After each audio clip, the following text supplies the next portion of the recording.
အားလုံးပဲမင်္ဂလာပါသူတို့အမရပူရလေညရဲ့နာကွက်တစ်စီကအသားစေးငါးစေးတန်းရလေအဲ့ဘက်ကနေပြီးတော့ဟိုအမိုးပြမှာမလို့ဆိုပြီးတော့သူတို့ဒီနောက်ကျောပေါ့နော်ကုံစိမ့်တန်းကိုတပတ်10ရက်ဒါမှမဟုတ်15ရက်ပေါ့နော်ဟိုဘက်ကအမိုးမပြီးမချင်းလေဒီဘက်ကိုရွှေ့ထားတာပေါ့နော်တချို့ကကြတော့အသားစေးငါးစေးတန်းရောက်လို့ချင်းဟဲ့ဘယ်ရောက်သွားလဲ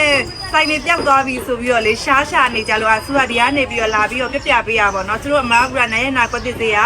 အသားစိမ့်ငါးစိမ့်တန်းလေးကအဲ့ဘက်ကအမိုးပြနေတဲ့အတွက်ကြောင့်မလို့သူတို့ဒီရိုးမလက်ဖက်ဆိုင်ဒီနောက်ကျောပေါ့နော်အဝါပေါ့ပြောရမယ်ဆိုလို့ရှိရင်ကုံစိမ့်တန်းပေါ့နော်ကုံစိမ့်တန်းမှာအကုန်လုံးကိုဒီဘက်ကိုခဏရွှေ့ပေးထားတာပါလို့တကယ်လို့အသားစိမ့်ငါးစိမ့်တွေဝယ်ခြင်းနဲ့ဆိုလို့ရှိရင်သူတို့ဒီရိုးမလက်ဖက်ဆိုင်အရှိရလမ်းနေပြီးတော့မှဝင်ဝယ်လဲရပါတယ်လို့အားလေးလာပြောပေးတာပါနောက်မှဆက်ပြပေးလိုက်ပါအောင်အမစင်းပြီးပြပေးလိုက်ပါ